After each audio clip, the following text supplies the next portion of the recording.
Well, hello everybody. It's Bugeater 64, and I want to welcome you to another stream on Twitch here. Today we're going to be in X-Plane 11, X-Plane 11.20 VR1 Beta. Now, we're going to do a flight. I experimented with this a little bit in VR, but unfortunately, the airplane I chose to fly, which happens to be one of my all-time favorite airplanes, uh, isn't really VR friendly at all. So we're going to end up doing it, as you can see if you're looking at my headset, that I've got my Track IR system, and we're going to do it that way. But we're going to be doing a flight from John Wayne in Santa Ana, California, the KSNA, to Phoenix, KPHX, Phoenix, Arizona. So it's a flight of just over about 110 miles. Excuse me here. Must have a little taste of coffee. Ah, yeah, good stuff. Nectar of the gods. And so let's take a look at our airplane. This is what we're flying today, the PMDG DC-6B. It's a 4-engine. Each engine, they're Pratt & Whitney engines. They're twin line radials. There's a total 18 cylinders each engine. That puts out about 2,500 horsepower per engine.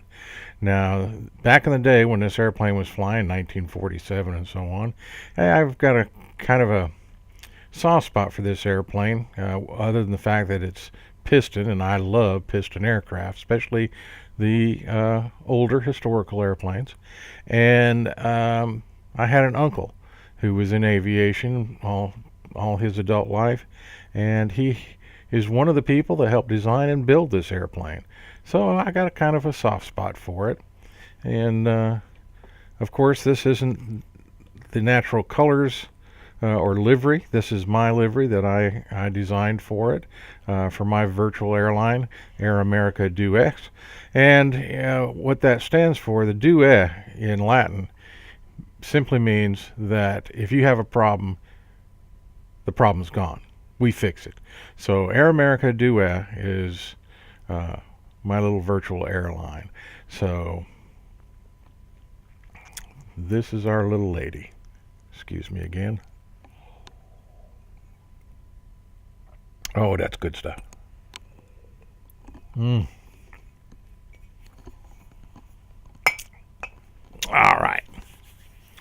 So let's get in the cockpit and see what we got here. All right. First of all, one of the problems we had, this airplane was originally designed for X-Plane 10. It is the only airplane that PMDG ever built for the X-Plane simulation world. I've contacted them because there are issues in X-Plane 11 where the airplane just does not work. Right now, I could click on switches all day long and nothing will happen. You see the pilots in there. Well, one of my subscribers told me of a possible fix. So let's take a look at that fix. So first of all, we go to our plugins, enable, disable, and right there we have PMDG DC-6. Click on that, suddenly the pilots are gone, and so on. And we can click switches. The problem is with this particular update of X-Plane 11, there's still some issues about getting this airplane up and running. So one of the other issues we have is that our AFE, which is basically our co-pilot and flight engineer assistants, if I click on this, I can't hear what they're saying. Used to be in X-Plane 10, of course, you could hear the verbal interaction between the pilot and co-pilot as they went through the checklist to start the airplane. Now, I do have for this airplane And let me go here to plugins. I have a checklist. And let me go ahead and say, and GNDPWR switch. See? So I can go through this checklist. Unfortunately, right now, which I have done in the past, as I go through the checklist and click all the switches, it still wouldn't let me start the airplane. So, first things first. Move this down here. Let's go here. First of all, we're going to hit ready to start. Going to go back to cold and dark.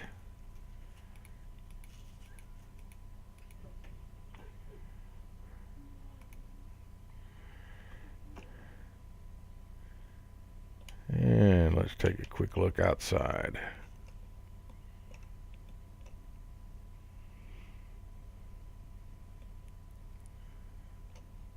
So, looks like we're ready to take on passengers. All the mechanic stands and drip pans and everything are gone. So, what we can do is, let's give this a shot. See if we can get the airplane ready to start engines. And I know you're tired of looking at my mug, so we'll just remove that.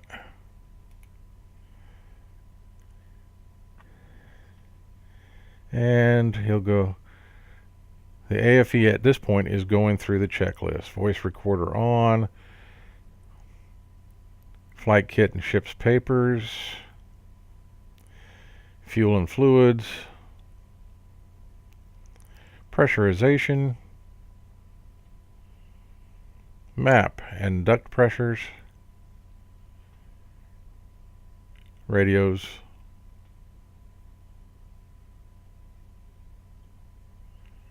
Doors and hatches. And this is where you should go through. As you can see, we got the cargo doors here. Those should be closing. Crew stairs and door closing. Our passengers are loaded, so the stairs on the rear stairs are gone and the doors are closed. So with that, we can go back into the cockpit. Alright. So at this point, we're ready to start engines. Let's first take a look at our navigation though. I want to check our flight plan just to make sure. Okay.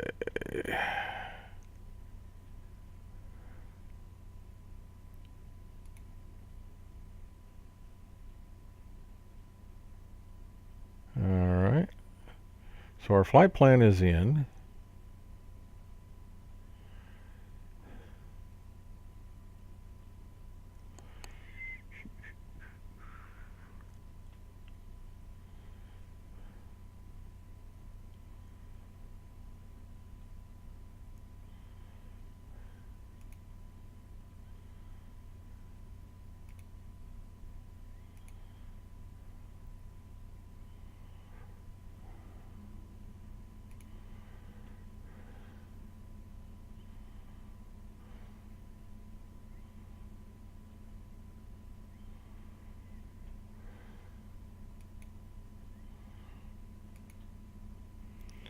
So we'll just go ahead and activate that.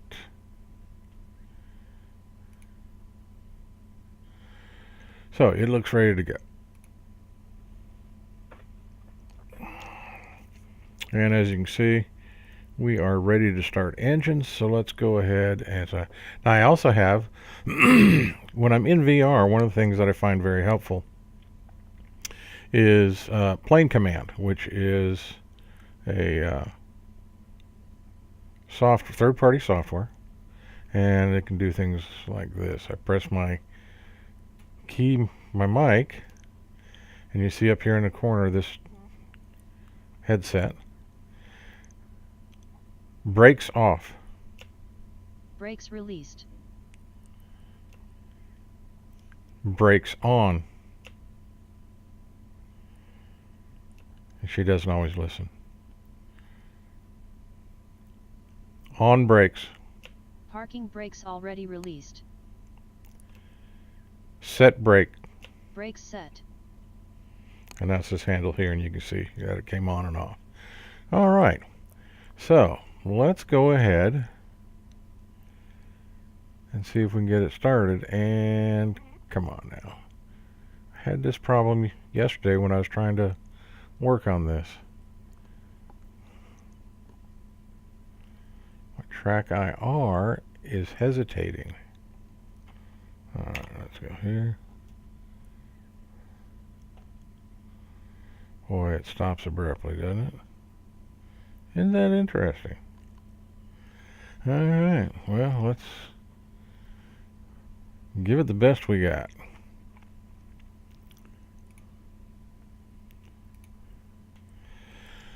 All right, so anyway, let's go ahead. We've got our ignition is set for engine number 3. Now, with the DC-6, and one thing I've got to say, I've got a friend that is also a streamer. Hopefully, if you love DCS World like I do for military operations and aircraft, Monday through Friday, a gentleman with the name of Nerd Show and Tell does a stream on Twitch here that is just great fun. And if you get a chance, really take a chance and check him out. It's great.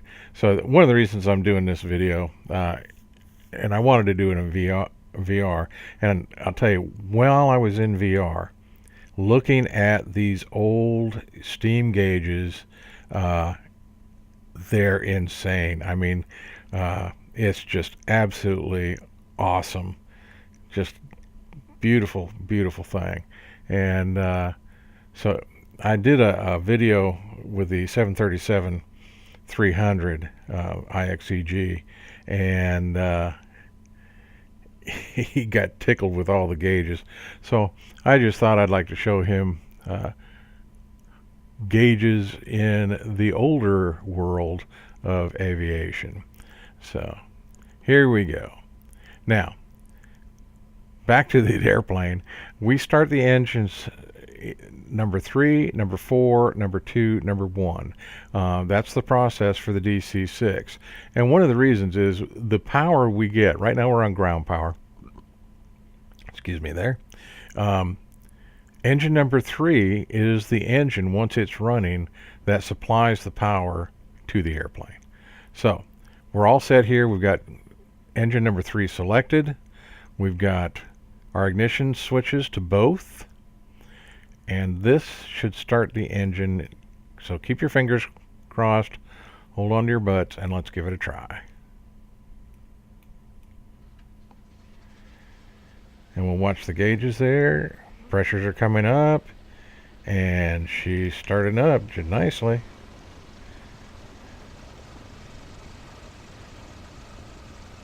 So it looks like we've got a good start on engine number 3. And you can see the flames from the engines there, the heat, just very nicely done. The way they rendered this, it's just very, very nice. Okay, so engine number 3 is up and running. And if you look at the gauges here, these are your engine gauges. Just about all this has to do with oil pressure and temperatures, cylinder head temps, everything. And then our flight controls. This right here is our autopilot system.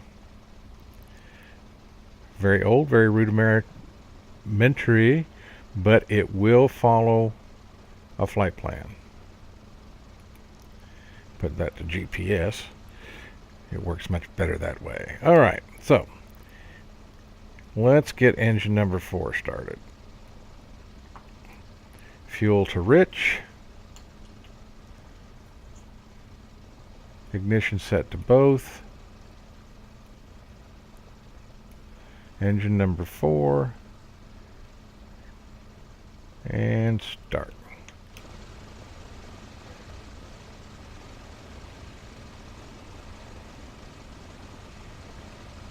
And she's running.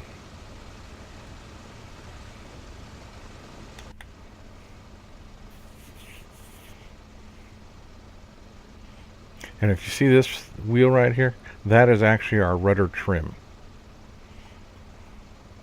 Like I said, this baby is old school. And so, engine number 2.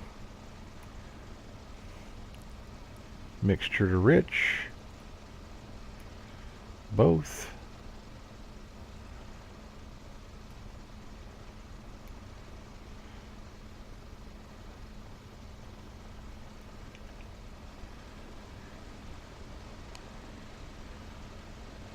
And watch the needles.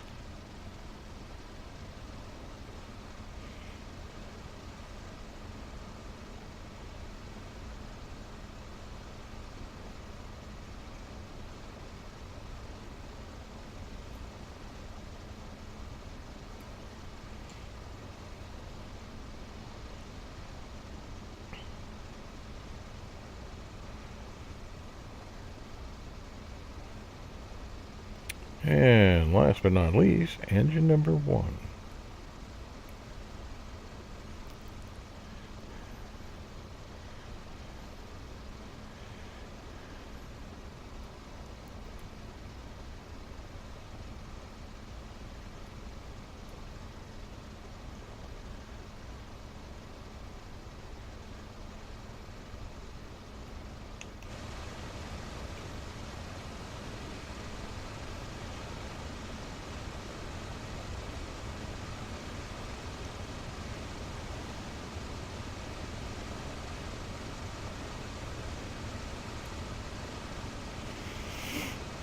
Okay, so we've got 4 good engines.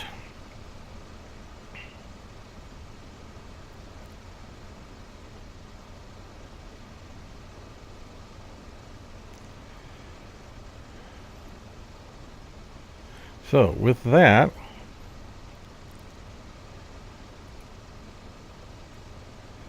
let's move this over here.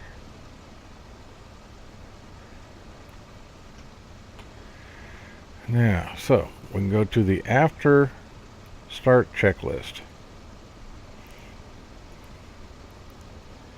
So, battery switch from ground power to aircraft battery, connectors and inverters on, emergency lights armed, ground power disconnected.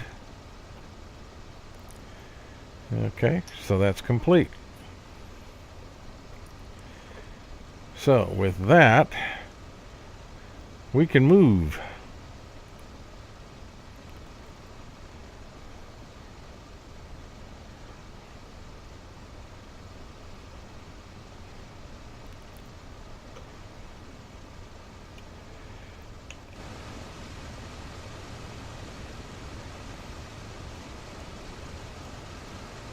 Release brake. Brakes released.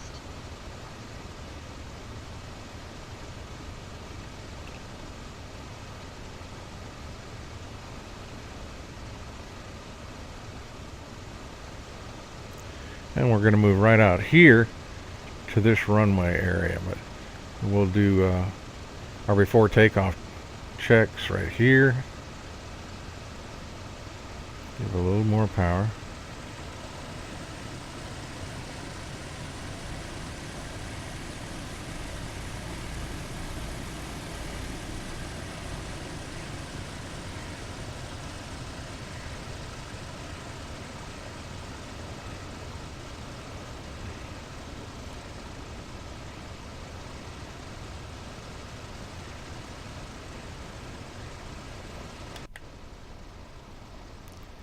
And looks like we got an MD-80 on final.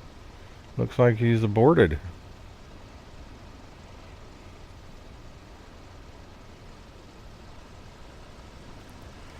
So let's move out here to the runway.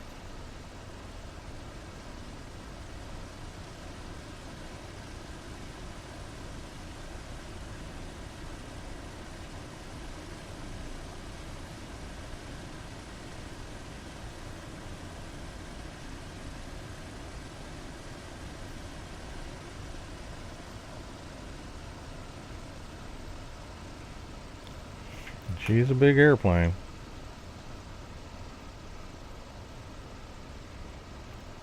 You put her up against 747 or 777 or so on, and she doesn't look so big. But back in her time. Alright. Let's stop right here for a minute.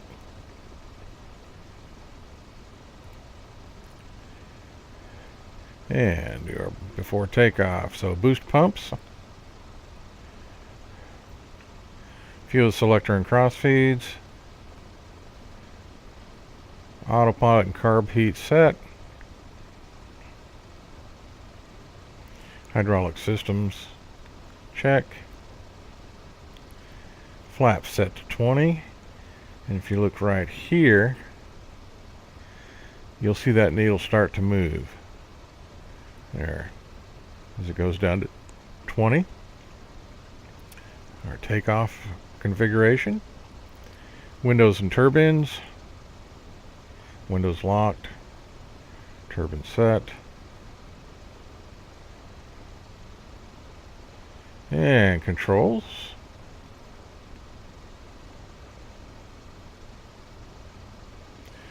Pitot heaters on.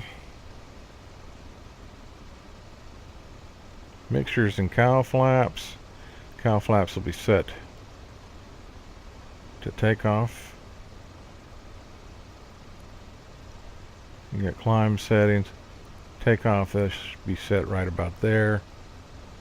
Landing lights coming on.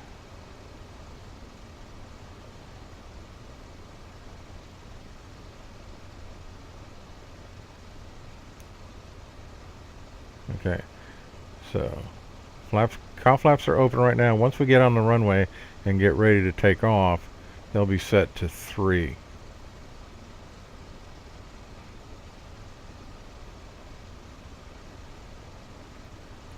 Alright, so that's completed.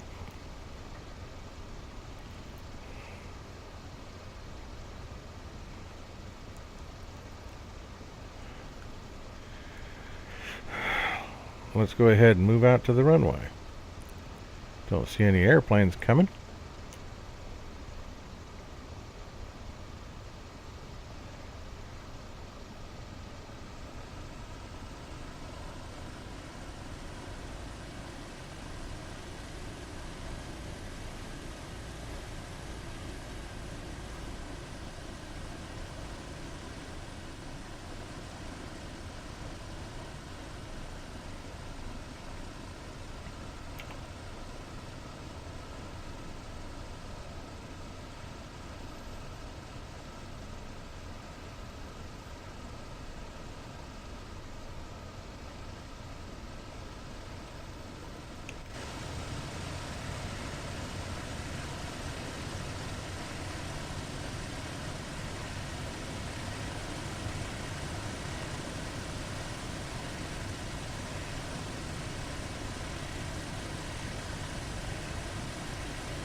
Set brake. Brake set. Alrighty, so here we go. We're going to go through the startup procedures. This is going to be a dry takeoff because the weather's not bad at all. And you'll hear the engine spool up. And like I said, originally you could hear all the interaction between the pilot, co-pilot, and engineer. Unfortunately, with an X-Plane 11, it does not. And PMDG has, at this point, from what I've been told by them, they've been reevaluating their position on X-Plane and have no plans for updates.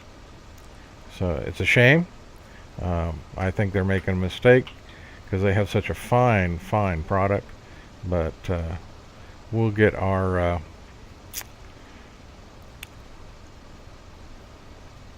aircraft fixes from other places. So anyway, let's get ready for takeoff. Everybody in their seats, seat belts, smoking lights on. and let's go.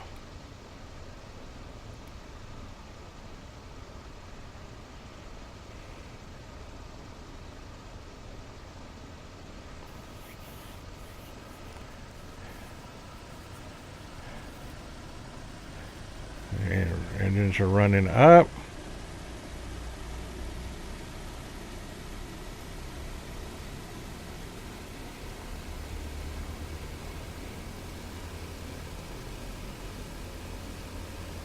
Cowl flaps 3 degrees.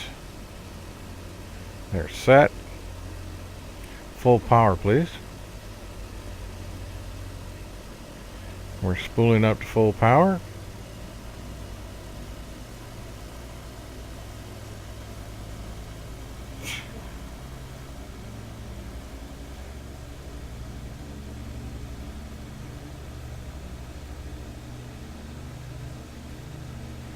Getting up there. And release brakes. Brakes released. And we're moving.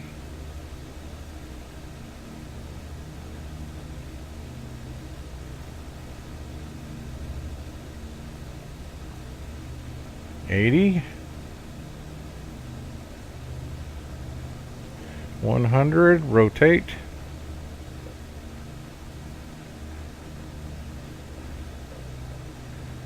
Positive rate.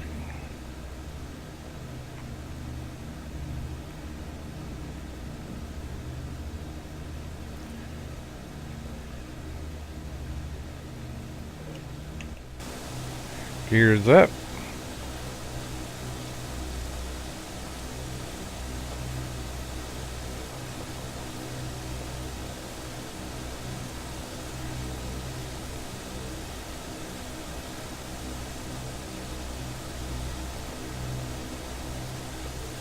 Flaps up.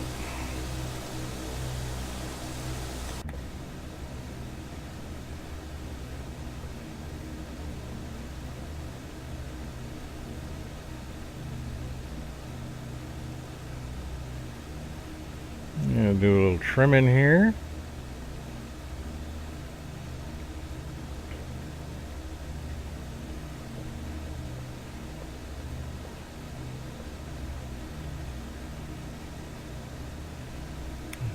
Okay.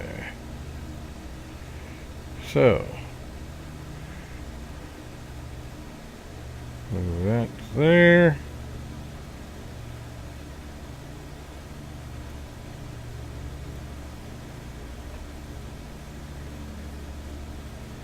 Let's see if we can get the autopilot on. Sometimes having problems getting this. Come on. Not complying.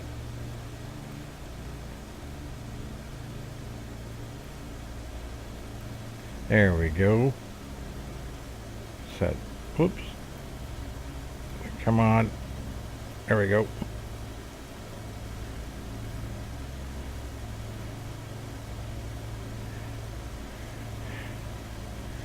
Okay, so the autopilot is on.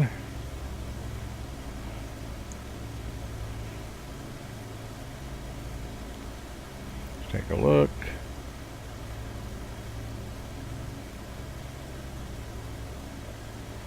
So we should be turning to flight plan leg.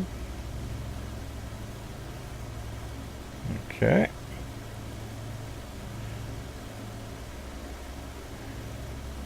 And I want to set the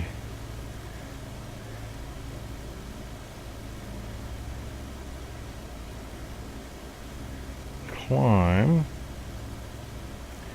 to about, prefer to have about 500 a minute.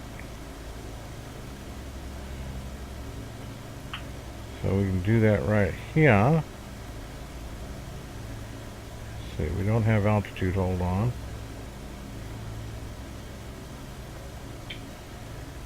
Come on.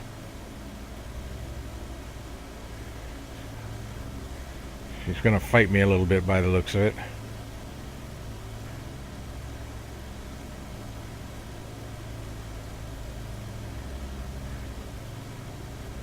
And I want to climb to about, about 7 to 8,000 feet. Just enough to get us over the mountains without any issue.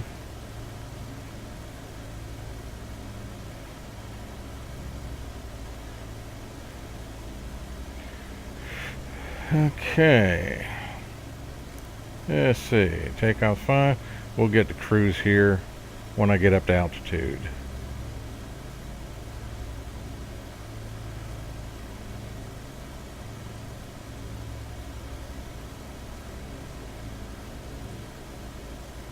Airspeed's good, about 160 knots right now.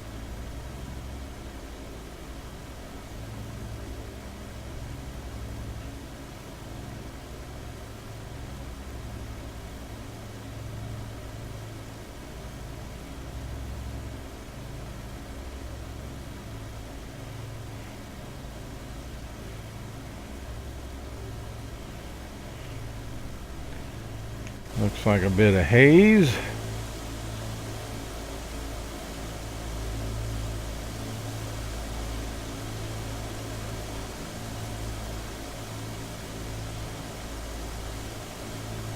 As we leave Southern California.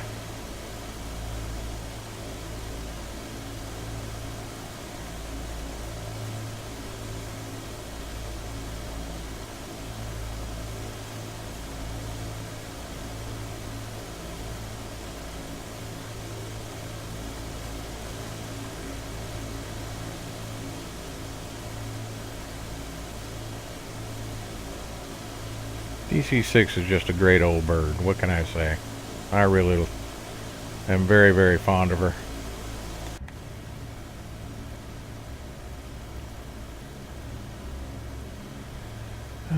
Let's take a look here.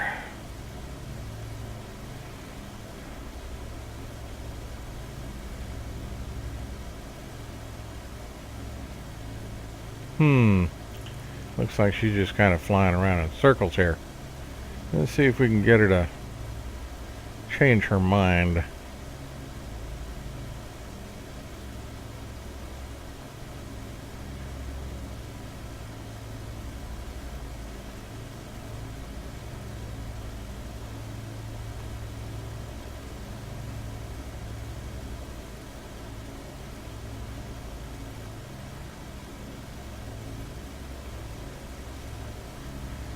Because it's not on. Come on.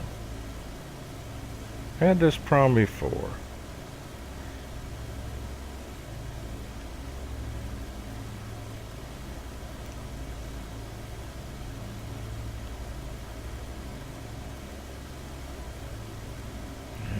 Does not want to turn on properly. Alright, you old girl. Stop fighting Daddy. Of course, naturally, in the test flight, everything went fine. There we go. Whoops.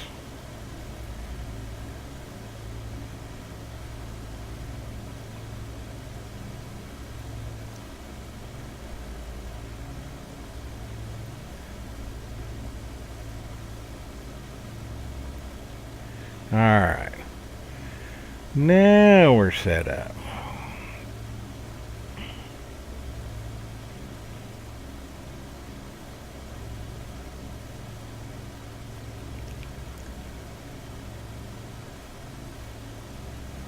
She'll get on course now. Alright. So.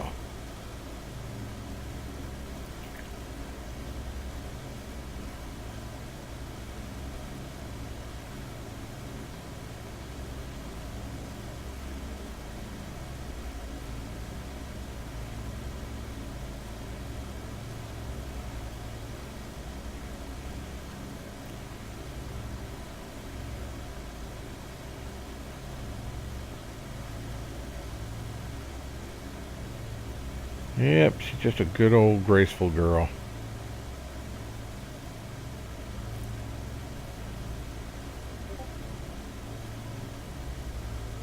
Everything looking good.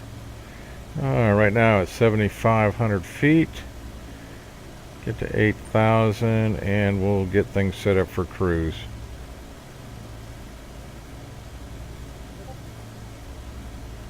And at that point, our speed will get over 200 knots.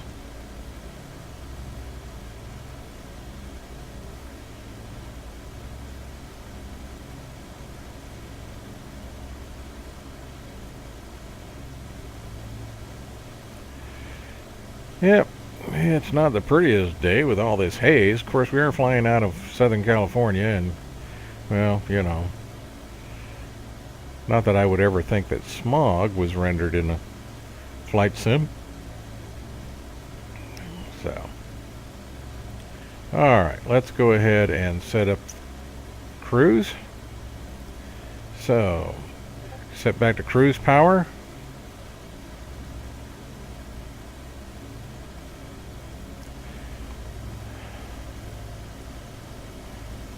And can you hear the engine spooling down some, as I said, about 26, 27.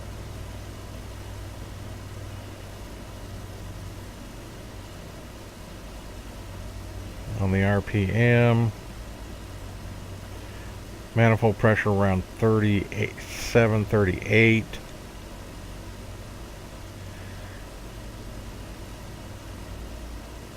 We'll adjust the mixture.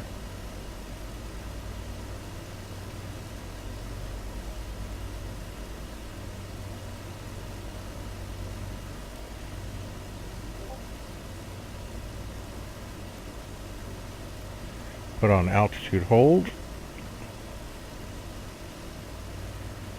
At just about almost 9,000 feet.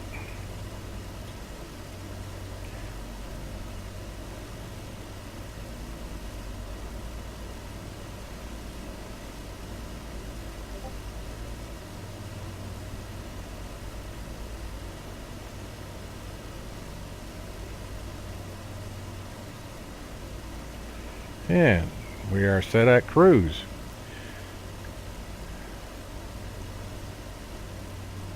Which means, see, the cowl flaps have all been adjusted for cruise. Everything's looking good.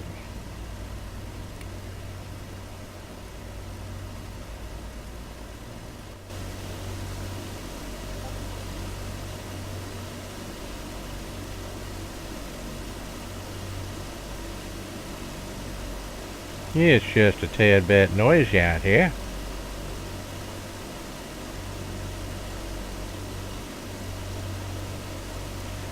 But it's so nice. You can see the flames, cylinder flames, exhaust flames, heat flumes. Just very, very nicely done. Very impressed. It's such a shame that PMDG, at this point, from what I understand, has no plans to either update this aircraft or to make other aircraft for X-Plane. Let's hope they change their minds in the future.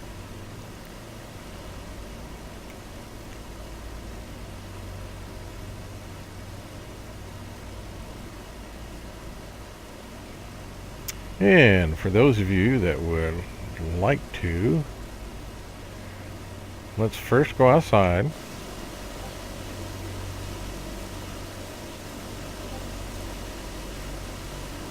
Hit pause. And what we're going to do is we're going to toggle replay and go back. Because I want to watch the takeoff again. That's just me. What can I say? So, let's watch the replay.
Okay, at this point we start going through the dry takeoff procedures.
Yeah, let's run them up.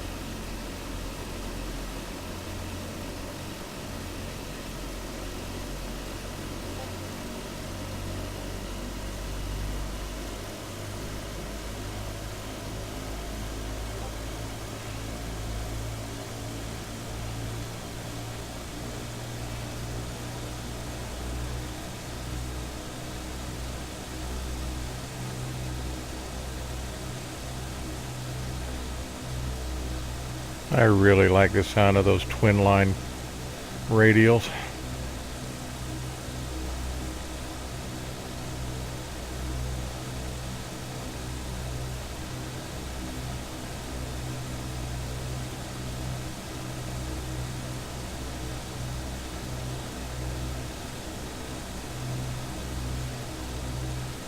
And there she goes.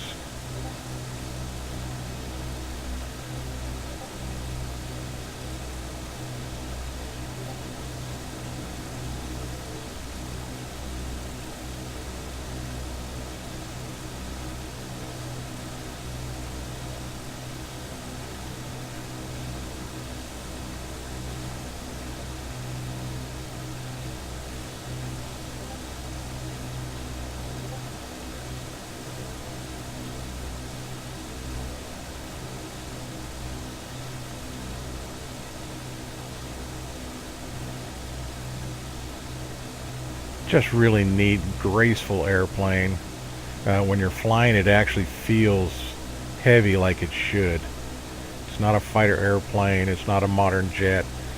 You know, it's a piston heads love fest with an old airplane from the 40s. So.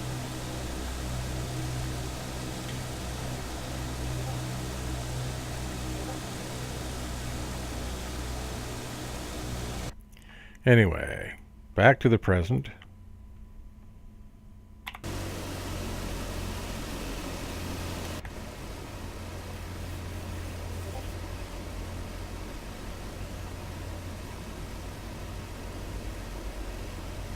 And we are now on course, flying the purple.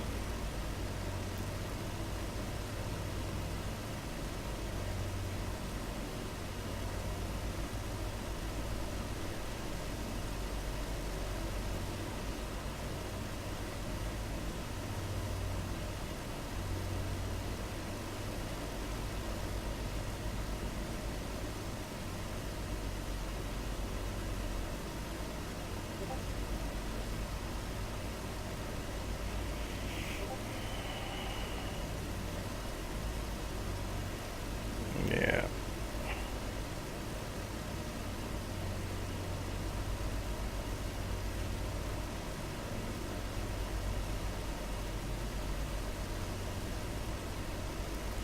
And it's amazing how yesterday when I was doing a test flight just to see if I could get the airplane working. I was with my settings, and I'll go ahead and show them to you here real quick. There's my graphic settings since I'm not using VR. In VR, I drop these down even a little bit more, just because it helps with the frame rates. But other airplanes, I could set these with my system to maximum and not have any issues.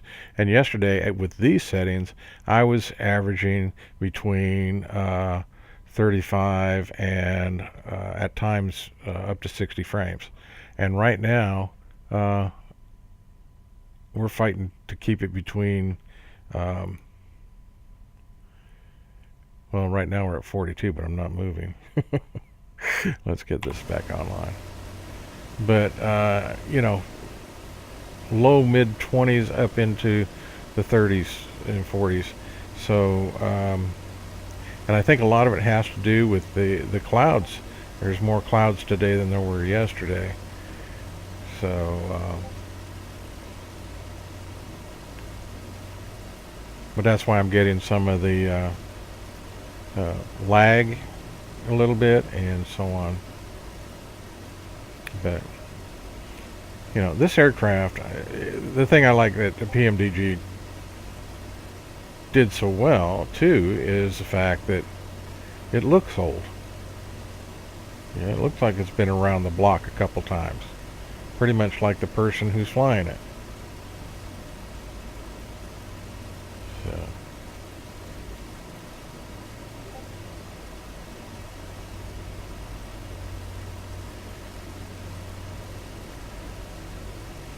and my ground renderings for the most part are it's all done with the land rendering is all done with ortho for XP.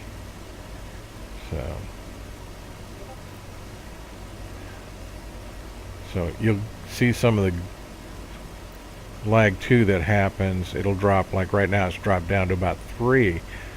Part of that, and just got this nice message about El Centro. For some reason it doesn't like my El Centro scenery.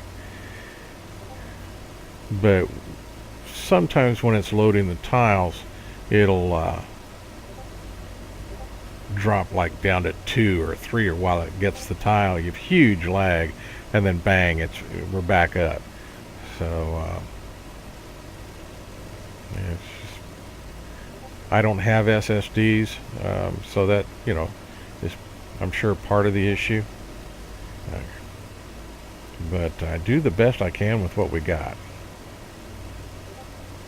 And I don't know, I think it looks pretty good. I don't have any complaints.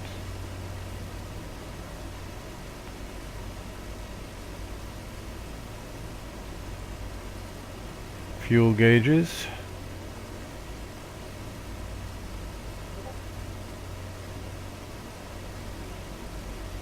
Cabin pressurization over here. Just got a big lag spike. Or did my system just crash?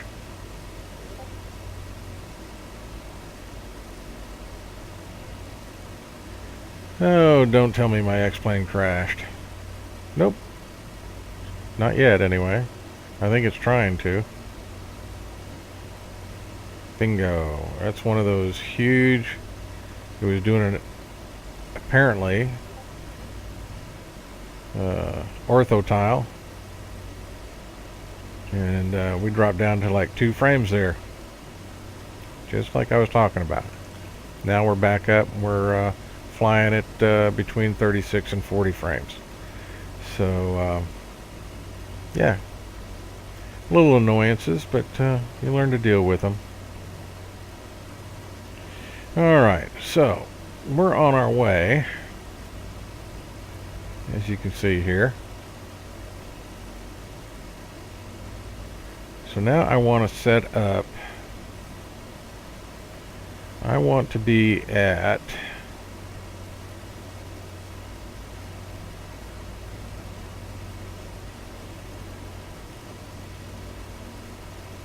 2,000 feet.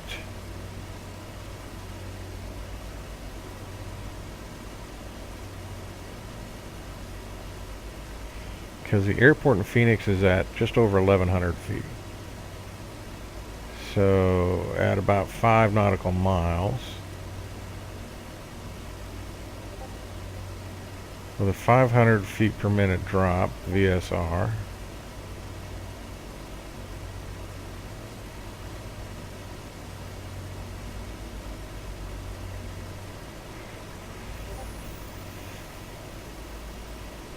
and that we want to make at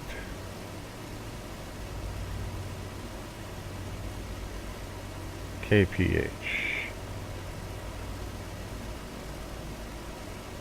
Alright. Right now it tells me I'd have to be at about 112 feet a minute to be at this altitude 5 miles away from Phoenix Airport.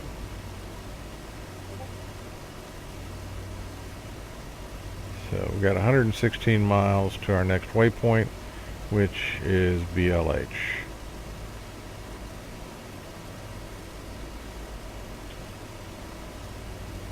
So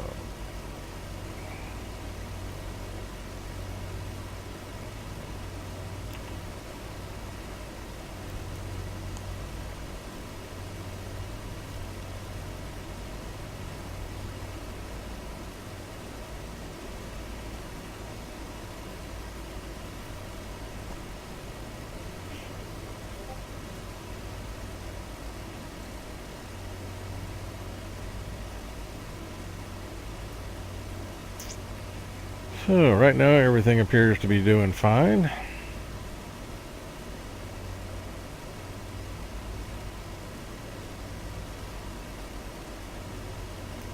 All except the haze. And you know what? I'm going to cheat a little bit.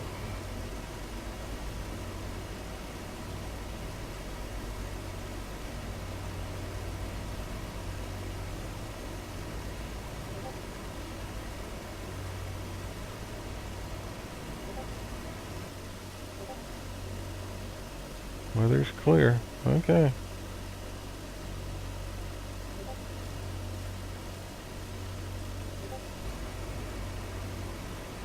And we got a little air turbulence there. That knocked us down. So you bring it back up. There you go. Ooh. That turbulence bit us.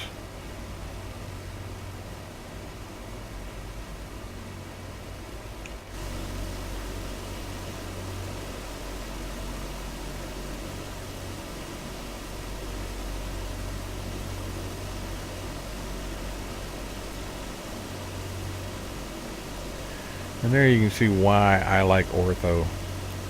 It just really makes everything look so good.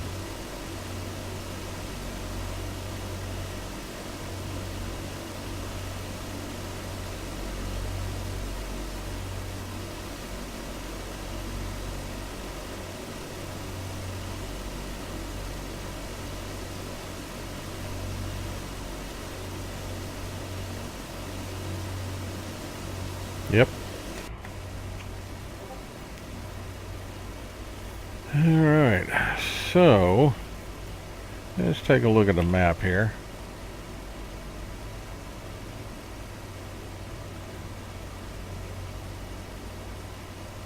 These are the mountains we gotta go over. The only thing I don't like about X-Plane's map is, like, I can't minimize it enough to show my destination yet. And I'm only flying about 110, 120 miles. You'd think they'd be able to show more of it, but they don't.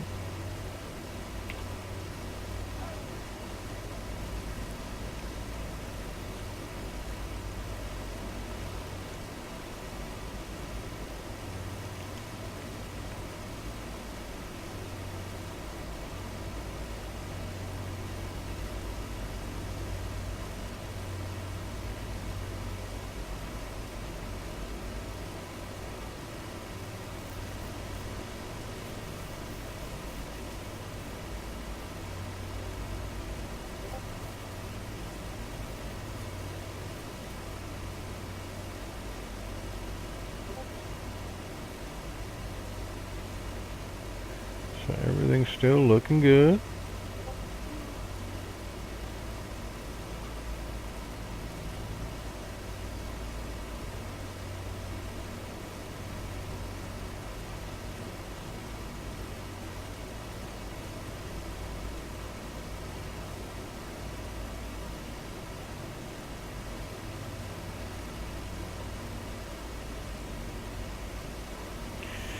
And unfortunately, with this particular route flying from Santa Ana, California to Phoenix, Arizona, there isn't a lot of exciting scenery. You know, there's a lot of arid area in this area, so.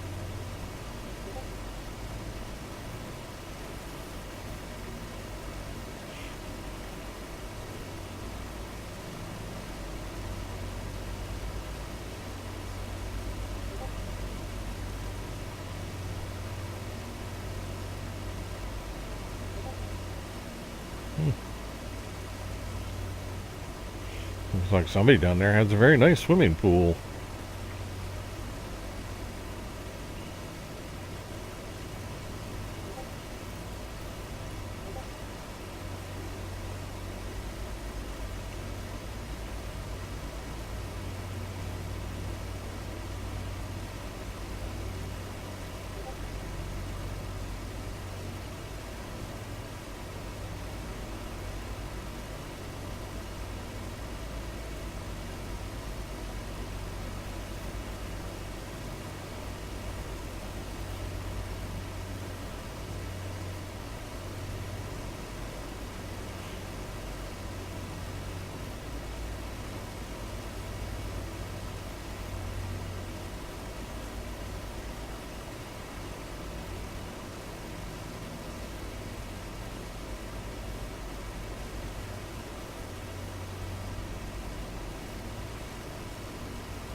You know, if you watch the gauges too on this airplane, and you watch the needles and how they bounce, and they're moving, that's what real gauges do. Old steam gauges.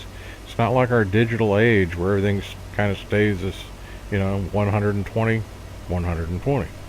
Here, you got this bouncing. It may bounce, and you know that right now it's at. Now let's see. Let's look what is there. Okay, so it's at about 125, and it's bouncing between 123 and almost 128. So things just aren't that steady when it comes to these old steam gauges like that. I think it's cool.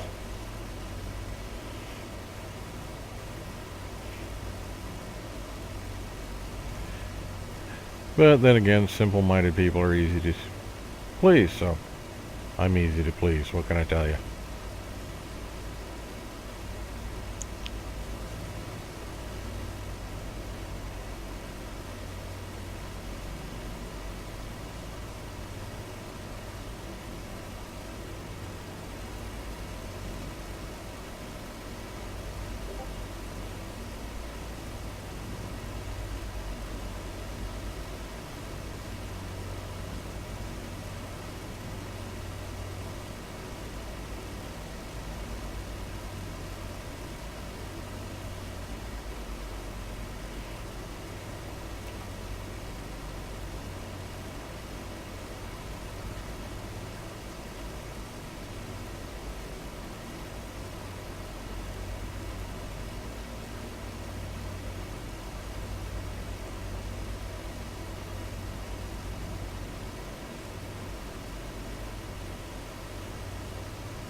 uh,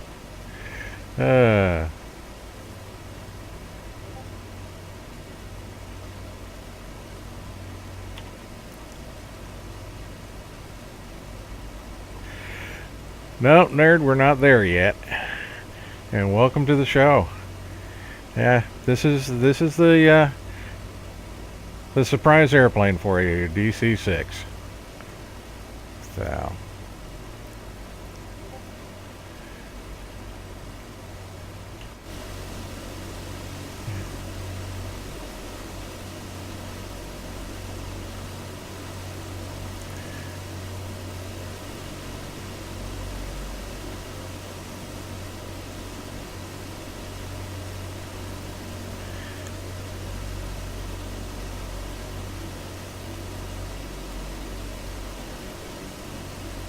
Well, the stewardess should be able to take care of you as in the DC-6 here.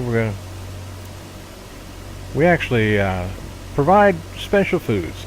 It's only an hour flight, so you're going to get peanuts and cocktails.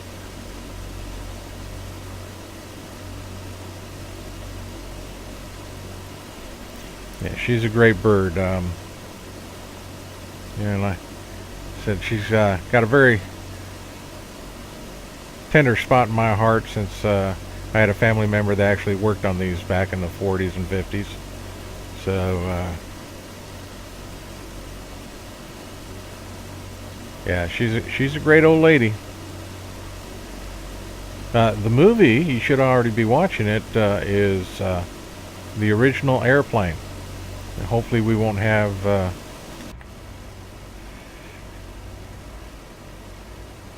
the same issues they ran into.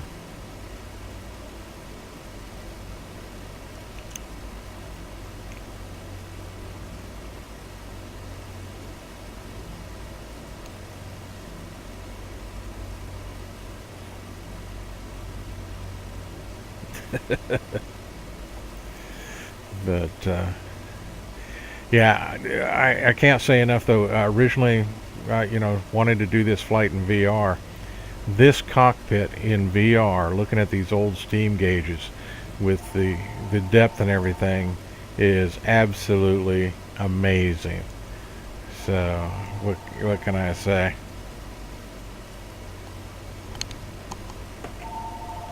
And the phone's ringing, but I'm not going to answer it. They can leave us a message.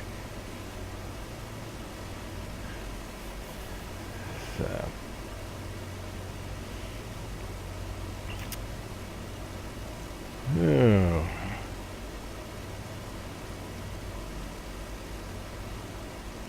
So far the flight's been going real well. Couple glitches with frame rates, which is normal. Right now I'm pushing between 45 and 50 frames, which is excellent. Very happy in this airplane. But I could not do it in VR because this plane is really unfriendly to VR as far as trying to flip switches and so on. Even some of the switches that I could get to with the Oculus controller would not react to that controller. So I hope maybe some of that'll change when we get the next update. Don't know when it's coming when we go to VR2. They're talking that Laminar has said that they're going to be putting the mouse capability like we have in DCS, and with that, hopefully that will really help some of the using some of these older X-plane airplanes. Of course, this airplane being from PMDG, we've got some real issues with X-plane 11 anyway, because it was made for X-plane 10 and it fights you in X-plane 11. But we're finding workarounds, slow but sure. And as you can see, unfortunately, with this flight, like I said, the scenery is very much like our DCS World Nevada map. it all looks pretty much the same. So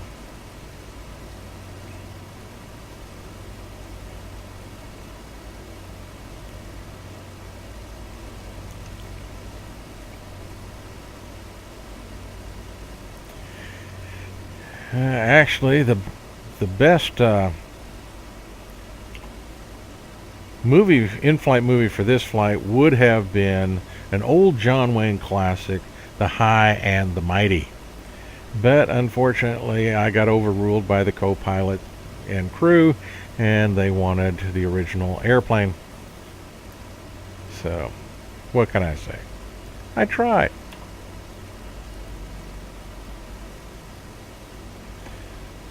Yeah, if any MiG show up on this, I'd be in pretty much the same shape I would be flying the Huey in DCS. Wouldn't be a pretty picture.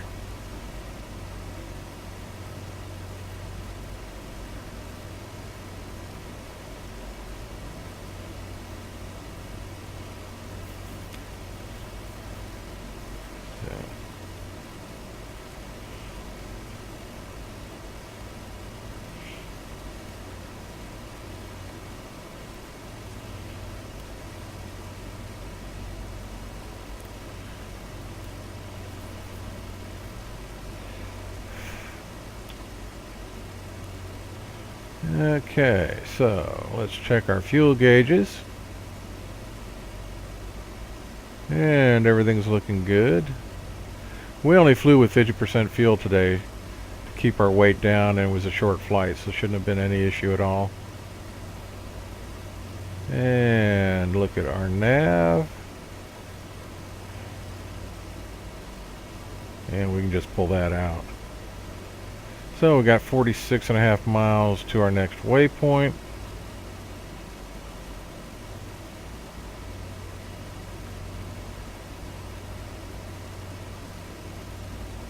So it's actually looking pretty good.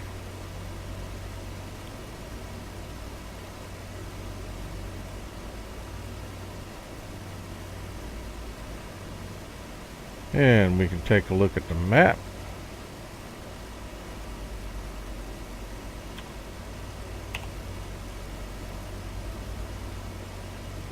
Another aircraft near us.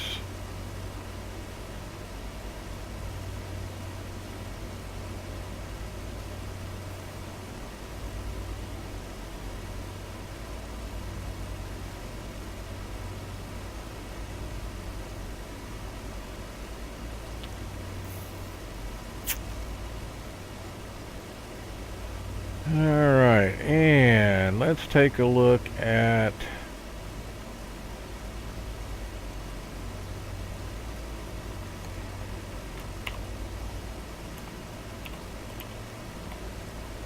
the Phoenix Airport.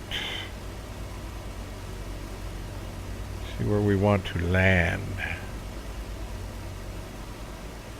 Alright. So the standard landing strip, because for us we should be approaching runway 08. So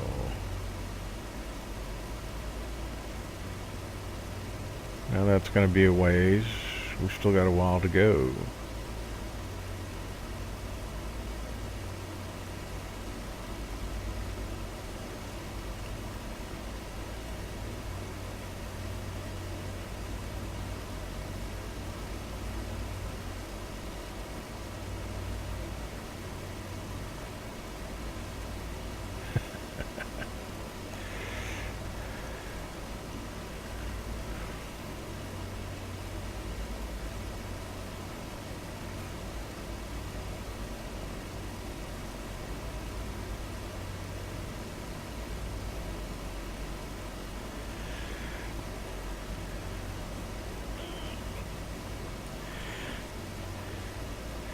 Well, those are all modern things, you know. Turbine temps. This being a radial inline radial engine, airplane? See, each one of these engines has inline 2 rows of cylinder heads. And you can see right in there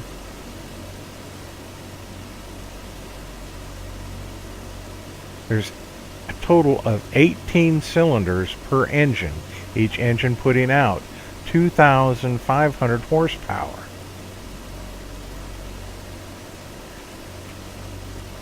So, what is that noise? That, young man, is radial engines. Learn to love it. So much better than jet noise. Ah!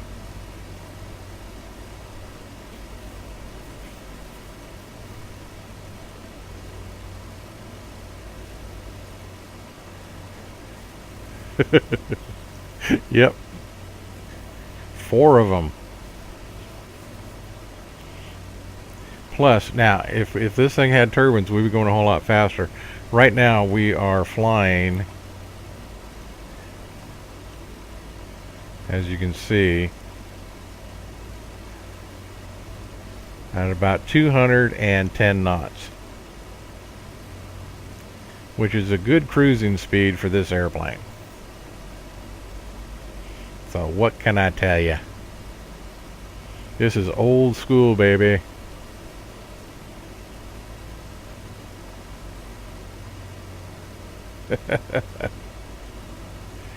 Old school. And it's actually, when we get it working, it's one of my favorite airplanes to fly in X-Plane.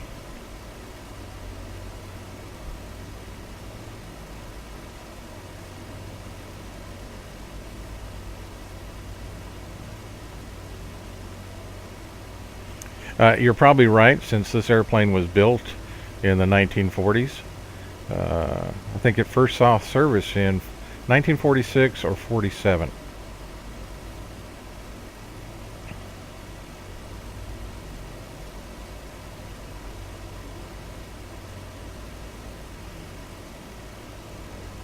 Actually, font's a big word for you, as I remember.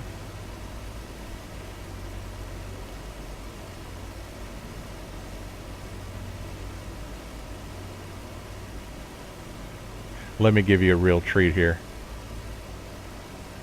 Yep. That's the old guy. Yeah. I couldn't resist.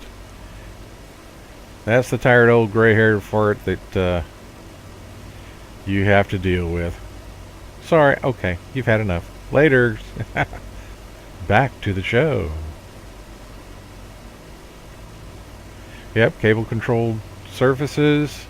That basically ran under the floor of the cabin. So.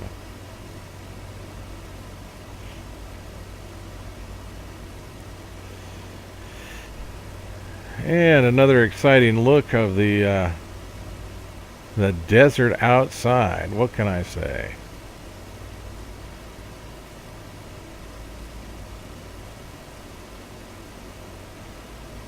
It's so exciting. You know what I always wondered though is, you're in a desert. So why do you have to put all these curves in the roadways?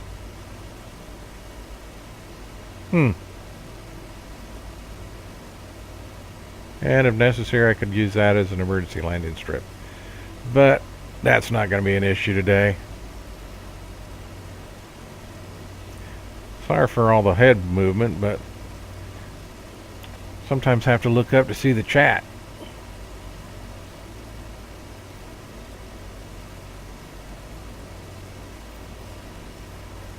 Actually, I've flown the Lear, and I have the Challenger,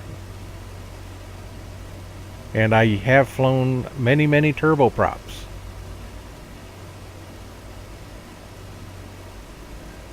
So, what can I say? I just like this plane for long distances. Um, this girl, I flew about a year ago, a little more than a year ago. I did an around the world tour where I flew the DC-6 from California around the world. It took me about, I made a total, I think, of 13 videos on it. Of course, they're not exciting. None of these flights are really exciting if I can help it. If they get exciting, things aren't going quite right. But, yeah, flew the DC-6 from Los Angeles, California to Hawaii. So I've got quite a number of different airplanes I do fly when I'm doing these flights. Of course, this is the first one where I've really done an extensive stream on. I've done videos for a couple of years now, but I wanted to show this lady off. What can I say?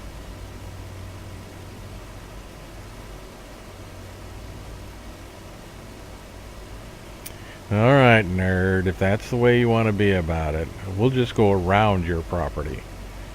I was planning on a nice straight road to help put people to sleep as they go, but no, you've got to be difficult.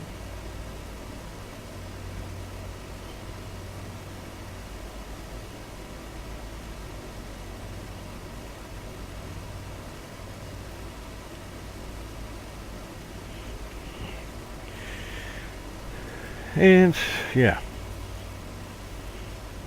over water. You won't find any pontoons on this big airplane now.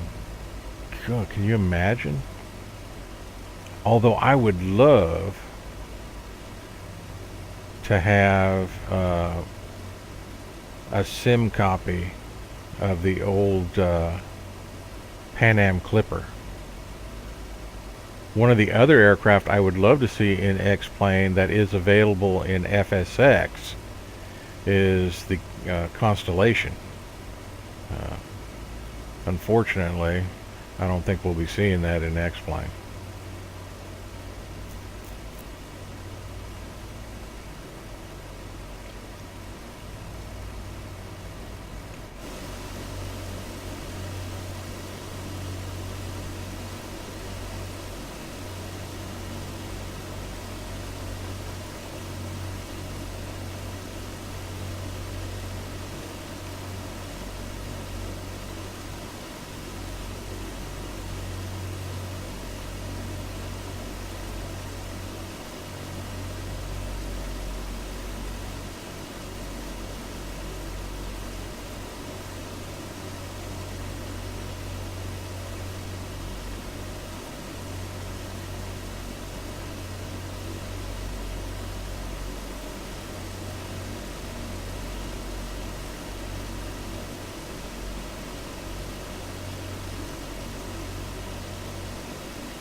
Yep. Some more clear air turbulence, or no, we're making a course change. Must have been that time. Let's check.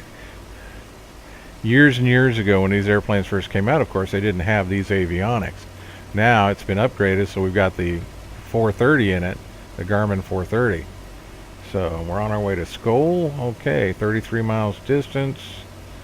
Let's look at, yeah, we're getting there. We're going to start a descent here, not too distant future.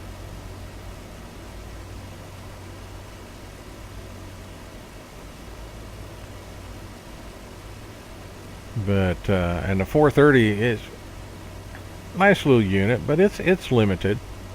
It's pretty much, it's excellent for, you know, direct flights, minor deviations, but as far as a little community out in the middle of nowhere.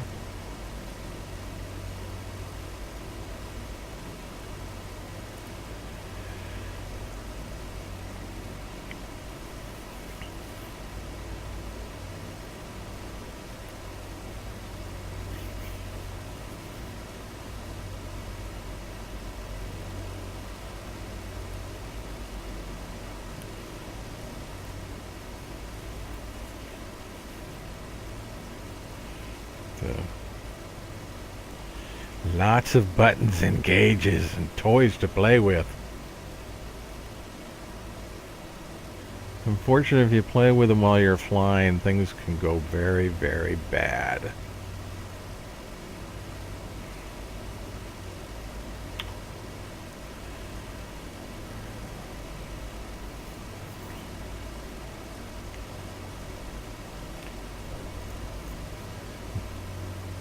Again, let me welcome everybody to the stream.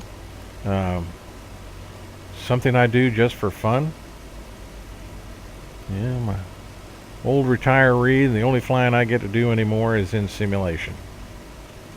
Never was a licensed pilot, am not a licensed pilot, but I have spent in my military career and even in my civilian law enforcement career, spent a few hundred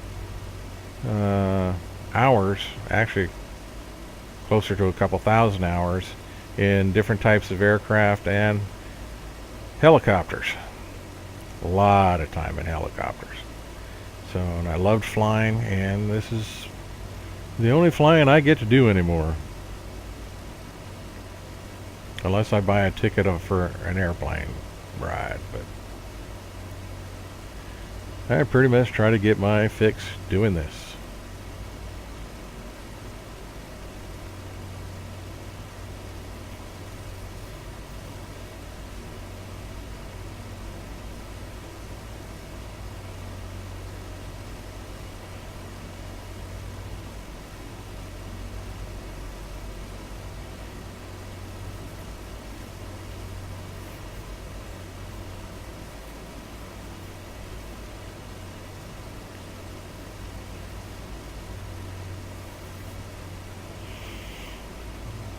And once we get to where we're going to start our descent, we will be using our AFE for assistance.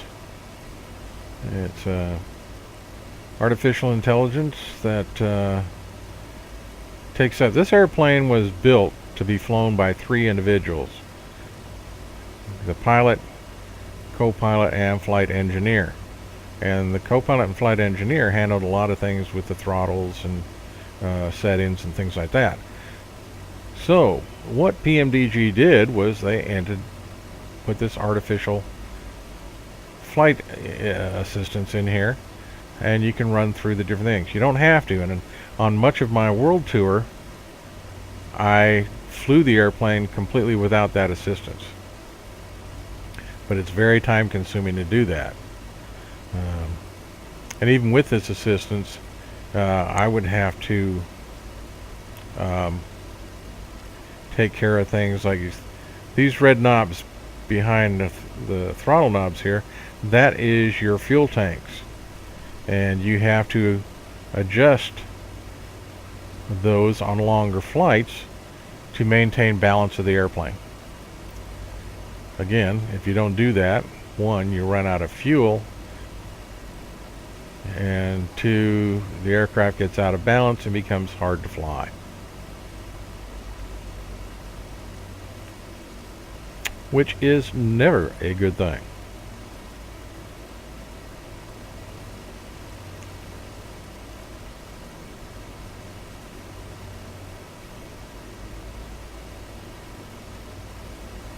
And looks like we're getting ready to load another tile, because the frame rates just went completely to crud.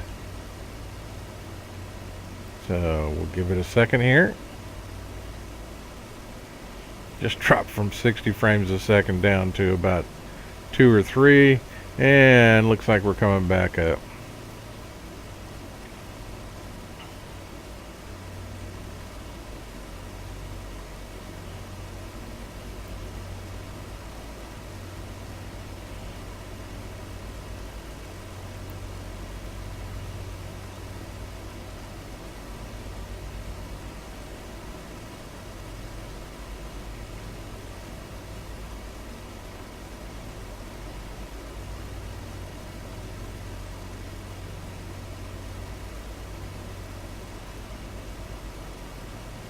Alrighty.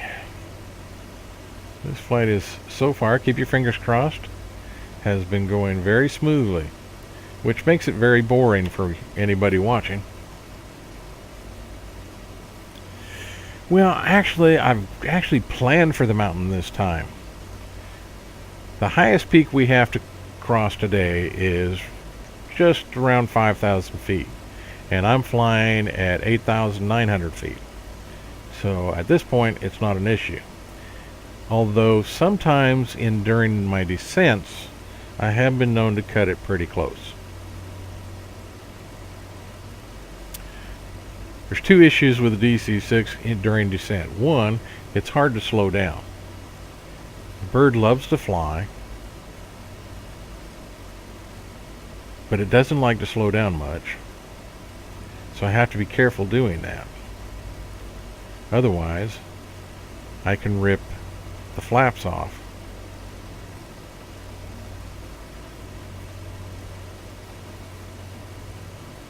Which I did once, and it flipped the bird over, and I ended up in the bay in San Diego.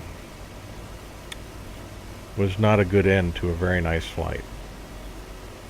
So we try to be careful about that.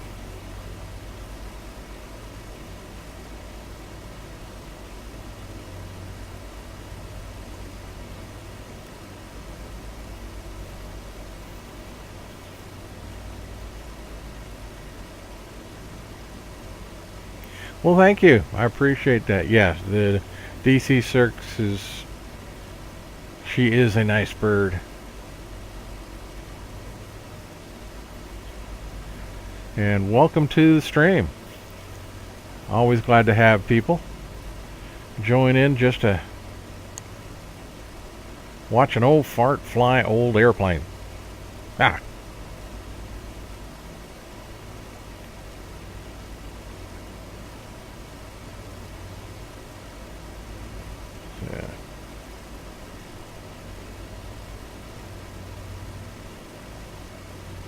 And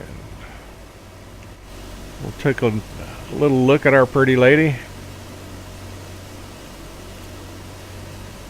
This is one of the views I really like about it, because you can actually see, if you look at the tail section there, you can see the individual rivets. That's the kind of detail that PMDG has gone to with this aircraft. You can see the signage on the back of some of the seats.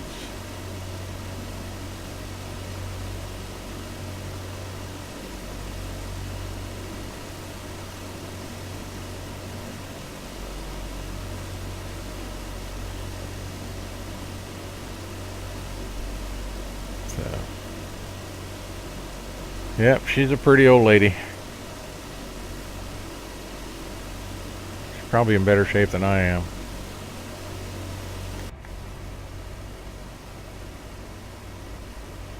Alright, well, let's take a look at our nav.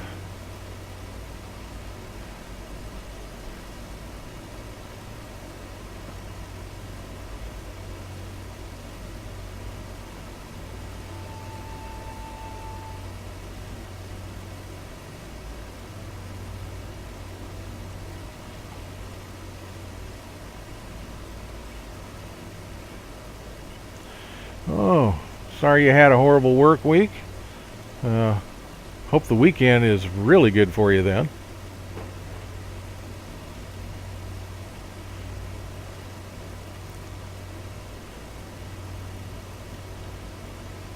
Okay, so onward and upward.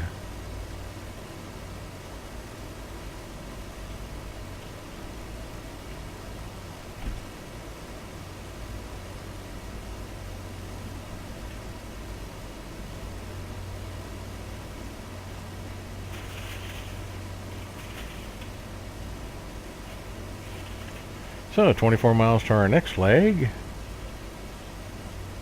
As a matter of fact, let's see here. Click on that.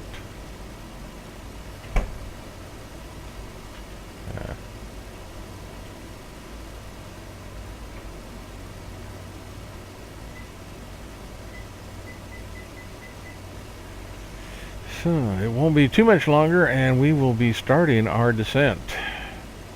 See, 20 miles this leg, 11, 17, 19,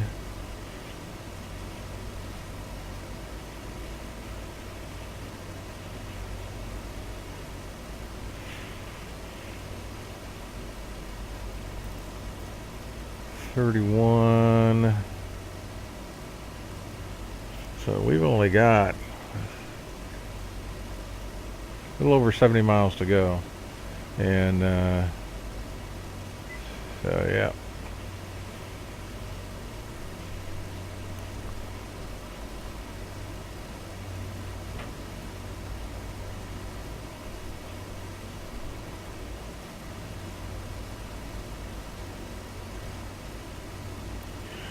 That does sound like a superb plan. Now for me, if I'm going to drink beer, I'm kind of picky. I don't like American beer, so I usually have to have a Guinness Stout. And if I really want to enjoy myself, I break out the bottle of Glenlivet's.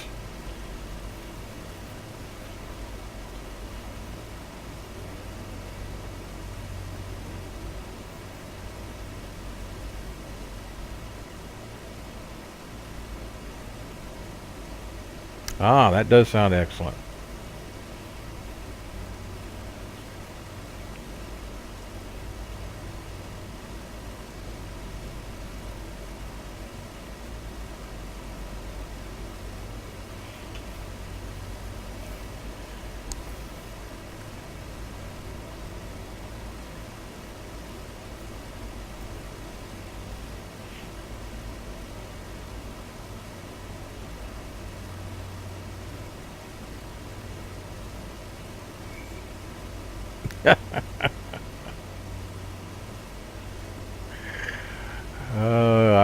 Remember drinking that. Yeah. I don't know if might be a little much for you to handle there, nerd.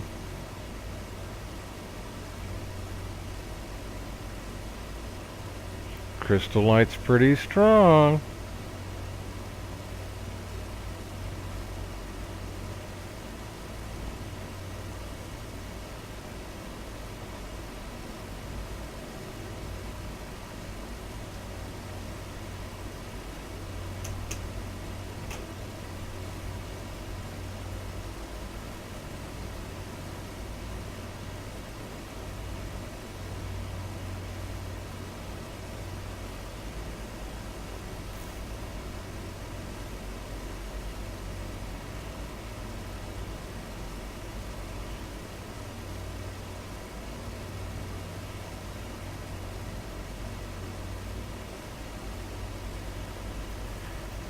Alrighty.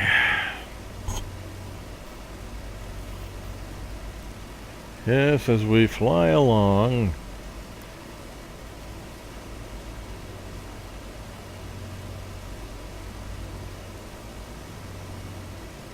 over this immense, exciting landscape of desert.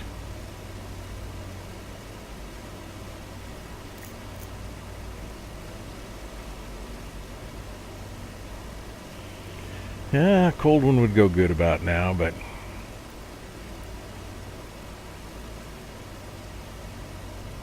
found that flying and drinking civilian type aircraft really doesn't go well together.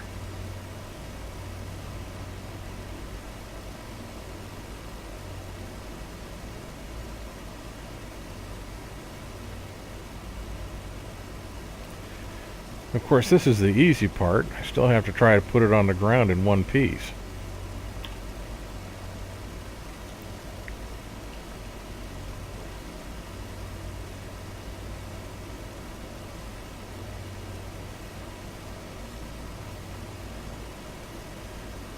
Let's see here.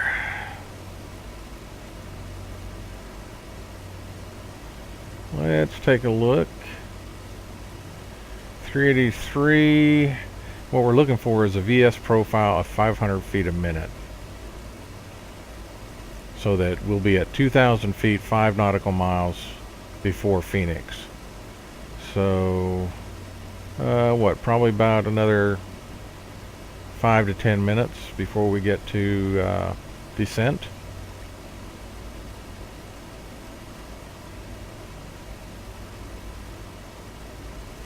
is we'll make a turn into Hydra. And we're making a course change now.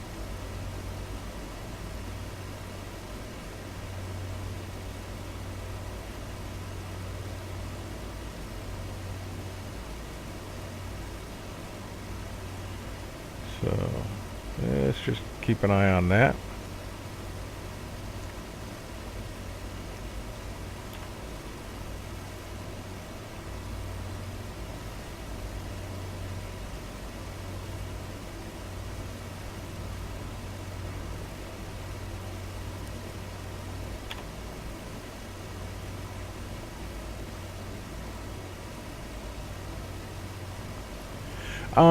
Yeah, for FSX, I actually have flown the DC-6 in FSX. That was the first place I had it because I had FSX first, and that was before PMDG made the DC-6 for X-Plane.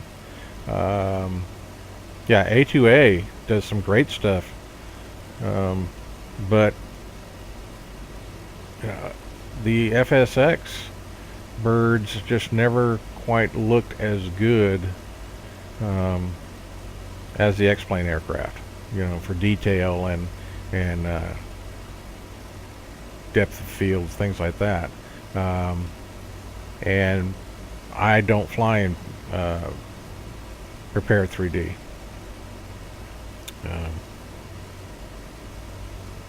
Just never felt the need to have the cost. Now I do have Flight Sim World because I had flight school and I got it, but I haven't done any flying in that for months. I just really prefer myself. You know, I like all flight sims, but I prefer X-Plane.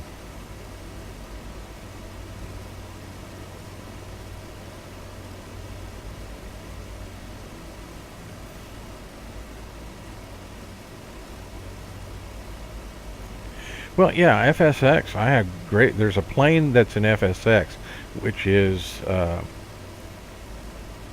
turbo version of the DC-3, and it's awesome. I really love the plane. Again, DC-3. I've made videos of an X-Plane and stuff for that, and you know, I'm an old piston head. I admit it freely. Take a look here. Yeah, we can go ahead and probably start our descent. So what we're going to do is go over here and we'll let our AFE put us through the descent checklist. So we drop engines down to 26 inches.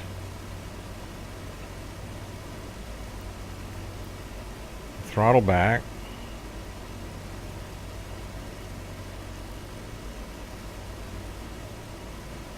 Do our cross checks. Make sure seatbelt sign is on. No smoking sign is on. Blowers are set. So, descent checklist complete.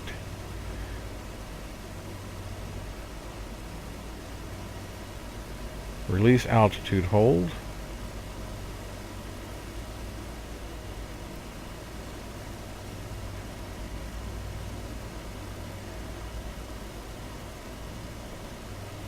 And we'll start a slow descent.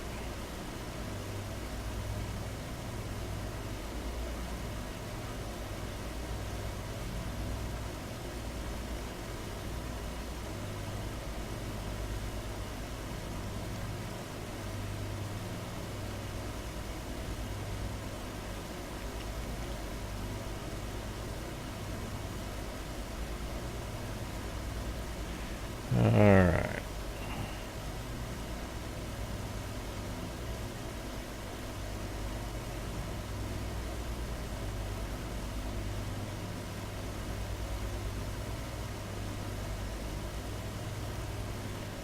So looks like we're about 250 feet a minute descent.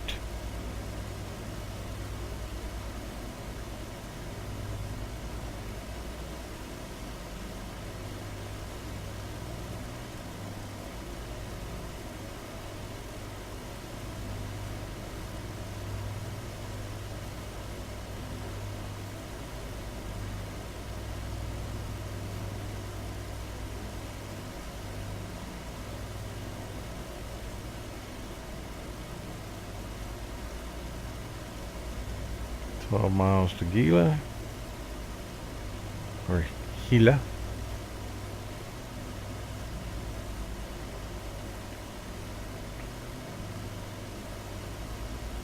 Slowing down nicely.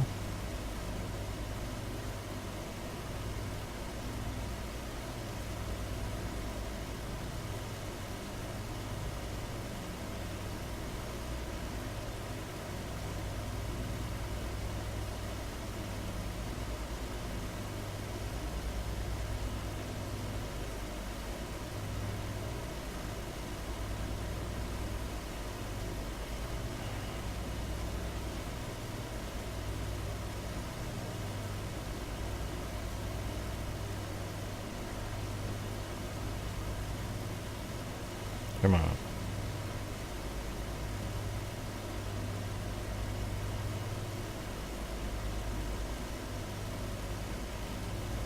Alright, that looks about good.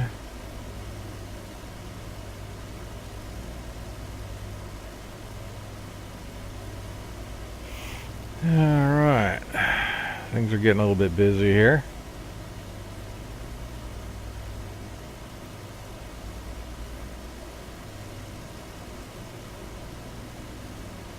Looking good. Let's see.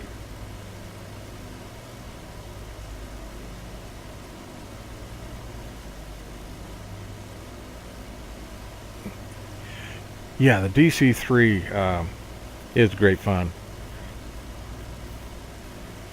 I'm trying to remember this name. There was a company that what they do is they take old, and this is real world, they take old DC-3s, run them through their factory, and do a turboprop upgrade.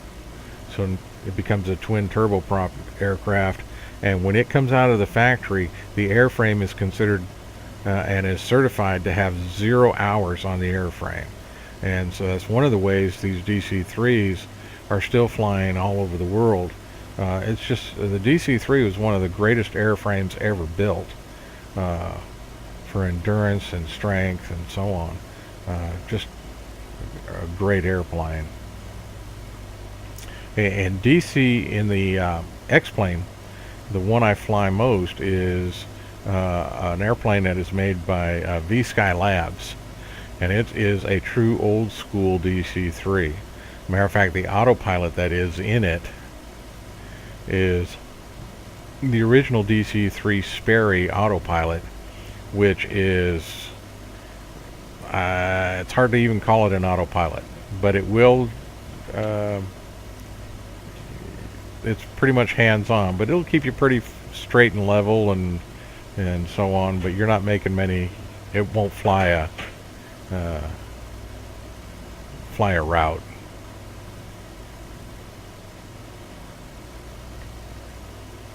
So we have started our descent. And we are en route to the airport, about 41 miles away.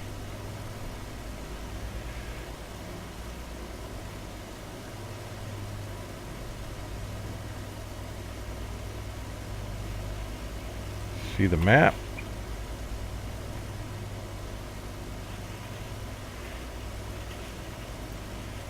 And this is Phoenix International.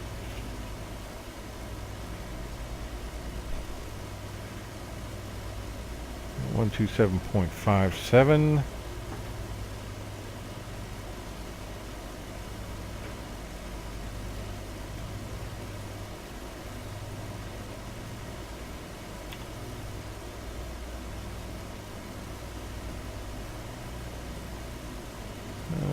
Okay.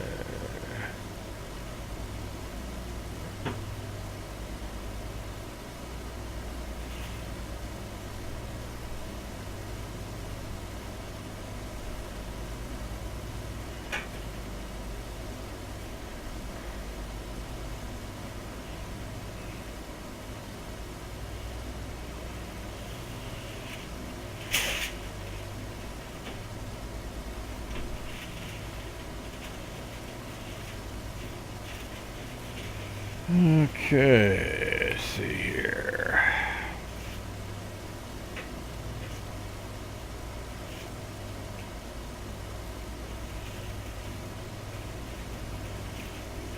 So we are south,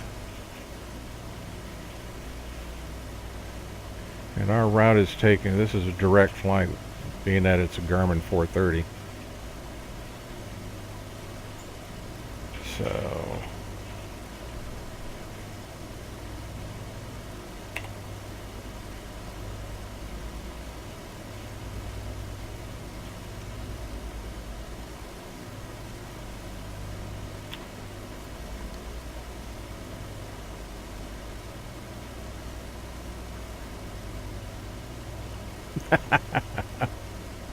well, thank you, nerd.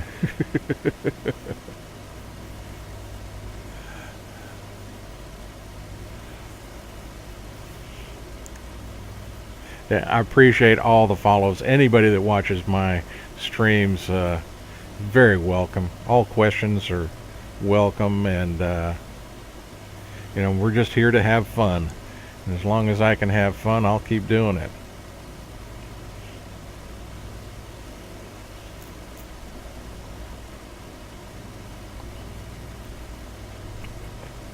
It's been pretty smooth so far. Not like my flying in DCS.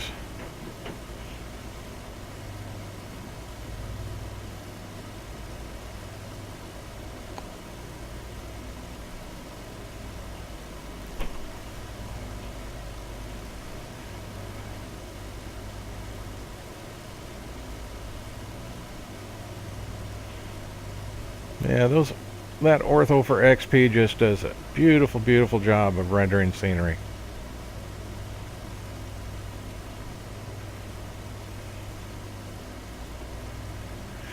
Okay, 28 miles to go.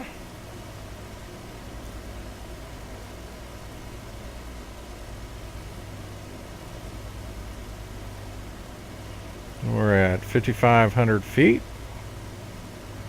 Descending at about 480 feet a minute.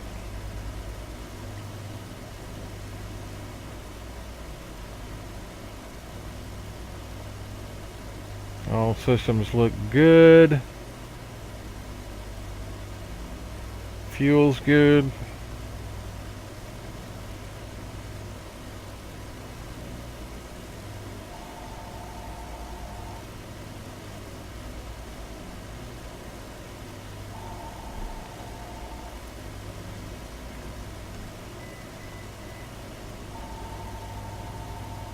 Sounds like the in-flight phone is ringing, but we're not going to answer it.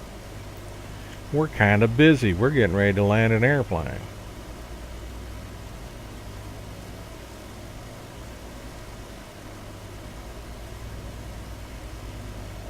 Well, we're going to at least get it on the ground. Landing's always a plus. With me flying, crashing is always a possibility.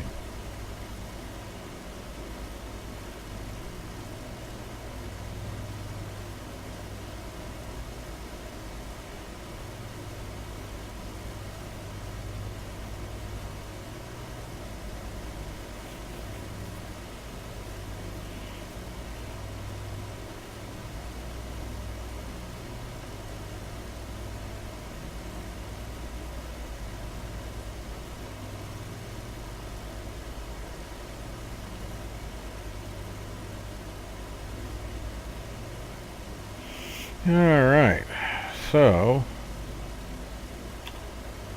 let's take a look at what our next step is when we get in range.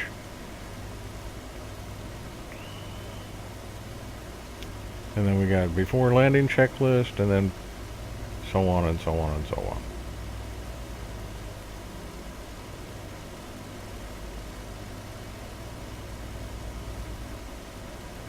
See if we can see anything yet. Airport is out there.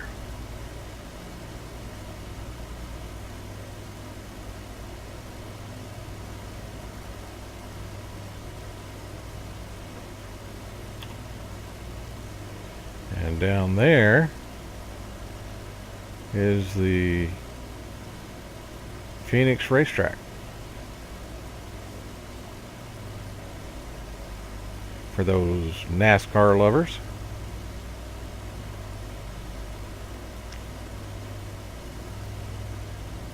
4,000 feet, 17 miles to go. Yeah, the airfield sits at a little over 1,100 feet, so that's why I wanted to be at 2,000 feet when I get there.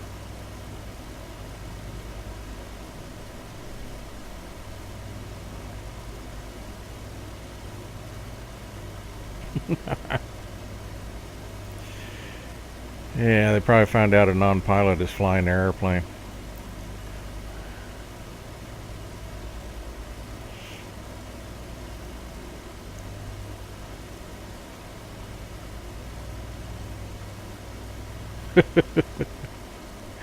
I don't remember seeing a racetrack in DCS.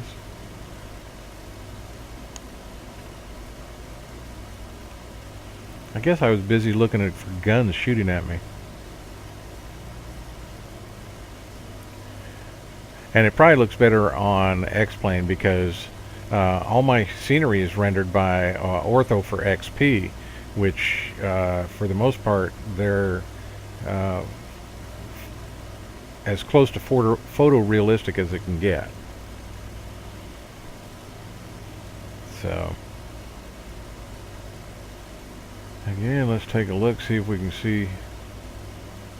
There's the airport. All right. So at this point, autopilot is coming off. I have the airplane. We're going to go through in-range checklist.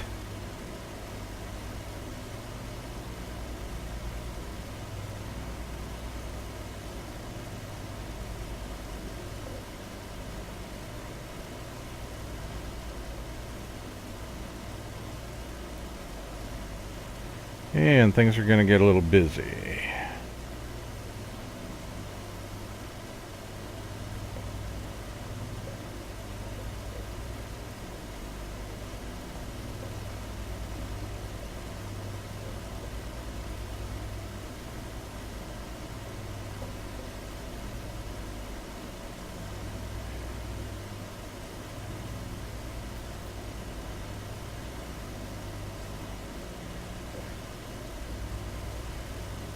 So let's check this.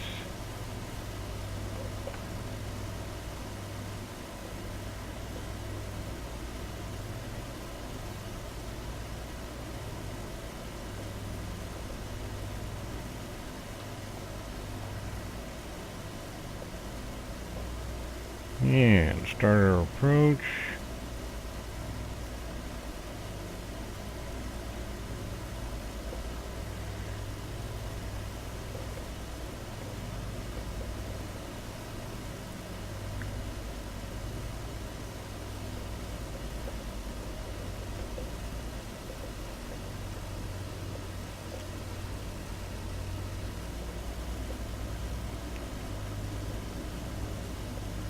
And we're a little high, but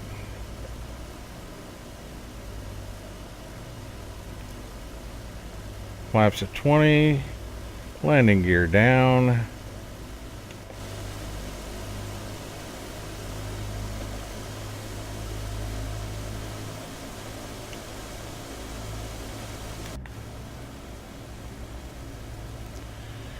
Yeah, a little bit left of the runway.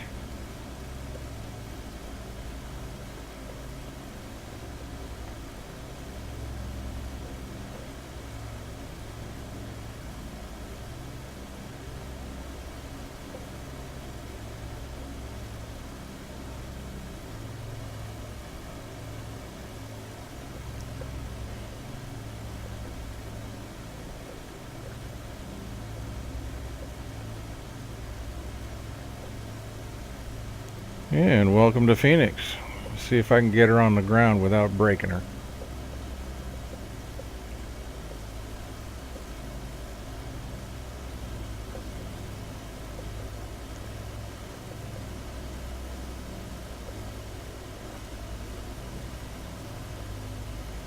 A little bit of a crosswind.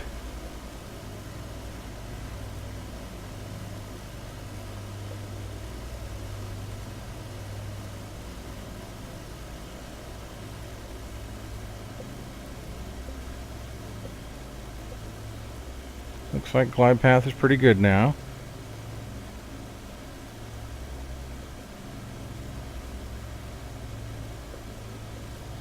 Still a little bit left.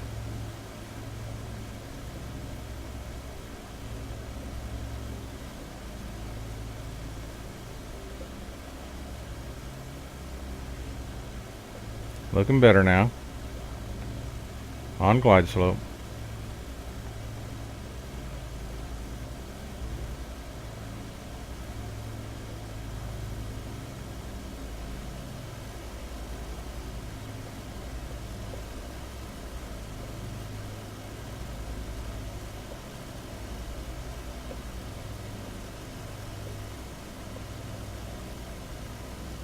A little bit low, a little more power.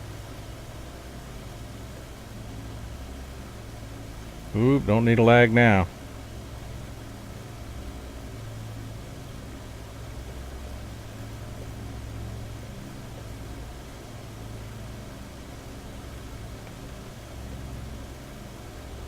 Over the fence. Over threshold. Use back.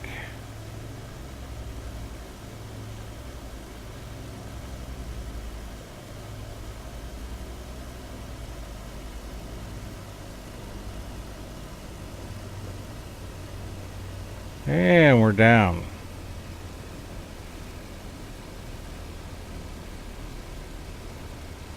Come on. Apply some brake.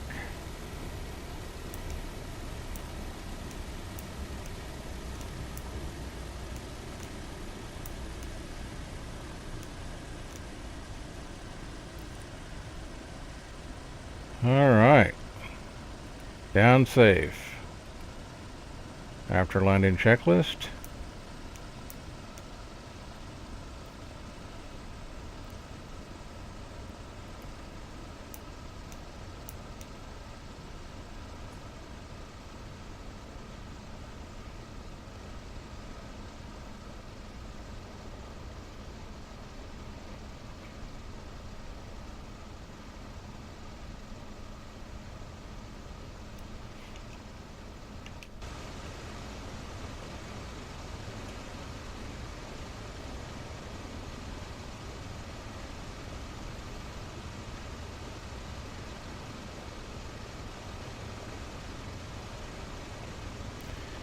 Our bird is cleaned up.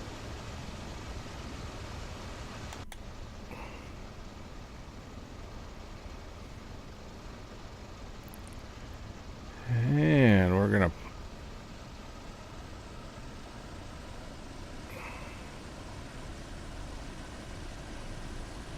okay, everybody can take a breath now. We're down safe.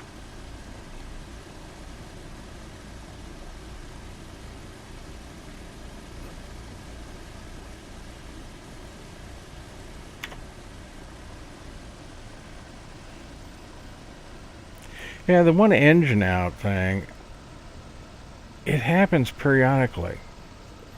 Don't know why. It's when if I don't use the checklist, it's fine. Somebody took my parking spot. So what we're going to do is, I'm going to be a meanie and I'm going to park it right here. Set brake. Brake set. Alrighty. Now, with that, again, let's go outside.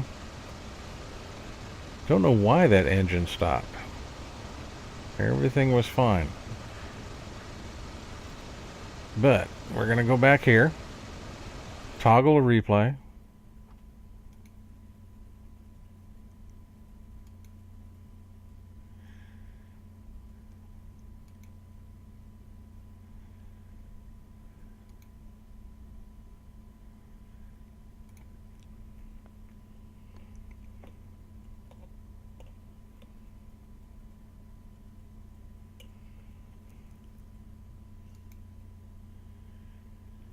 Alright, this is what I wanted to see.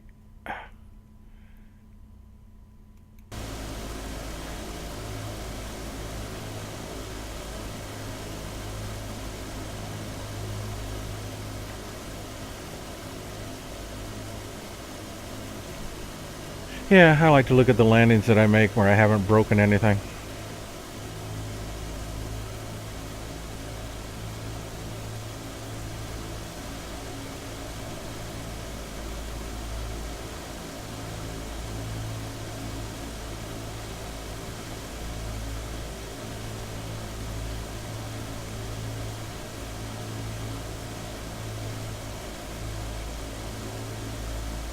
And over the fence.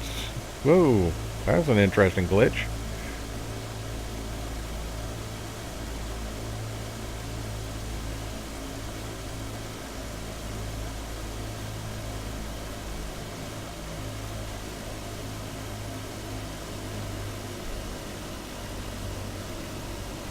Not a bad landing at all.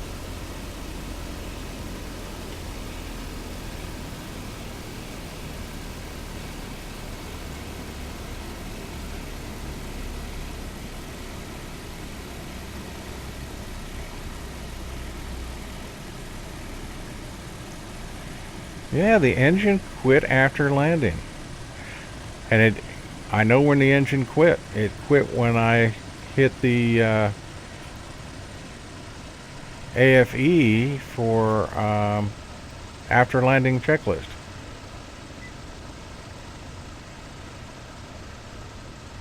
Very interesting, said the old guy.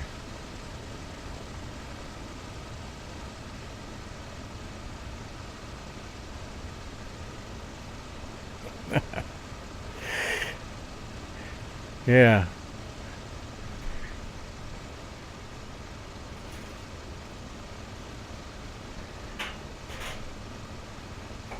Shane will be in his Huey, all right. It's called a Harrier. All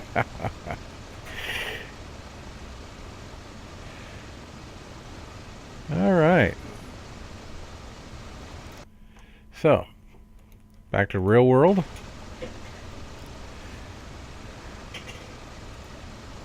And let's go ahead and park this old girl.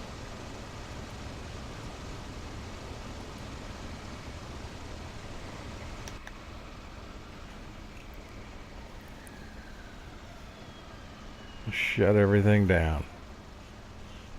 Put her to bed.